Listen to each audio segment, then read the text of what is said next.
Hi hello नमस्कार मंडळी। तर हे बघा, आज मी बनवलेत हे चॉकलेटी क्रीमी 10 मिनिटांमध्ये बनणारे इन्स्टंट मोदक।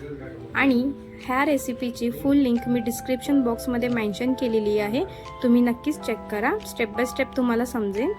आणि हे बघा, आता इथे घेतले मी ओरिओ बिस्किट, त्याची ही जी क्रीम आहे ती मी साईडला काढून घेतली आहे। ह्या क्रीमचा आपण उपयोग करणार आहे आतली फिलिंग्स बनवण्यासाठी। आणि हे बिस्किटला आता आपण मिक्सरच्या भांड्यामध्ये घेऊन पावडर करणार आहोत। असं पावडर बनवायचं आपल्याला। क्रीम बघा अशी तयार केली मिल्क पावडर टाकून। आता हे बघा, ह्याच्यामध्ये पण मी मिल्क पावडर घेतली आणि दूध टाकलेलं आहे 2-3 चमचे। आणि मस्त ह्याचं पीठ तयार करायचं, गोला असं चांगला तयार करून घ्यायचं। ह्याला स्वतःहून आहे ना तेल सुटून येते ऑलरेडी। तर इथं बघा, आता मी घेतलेलं आहे हे साचं।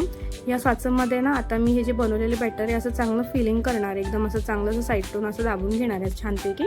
आता याच्यामध्ये ही अशी ही फिलिंग भरून घेणार त्या क्रीमची। आणि हे पहा, आता इथे किती छान शेप आलेले आहे आणि हे मोदक झाले तयार। तर या गणपतीसाठी नक्कीच बनवा। माझा व्हिडिओ आवडला असेल तर सबस्क्राईब करा, लाईक करा। पुन्हा एकदा भेटूया। गणपती बाप्पा मोरया। बाय।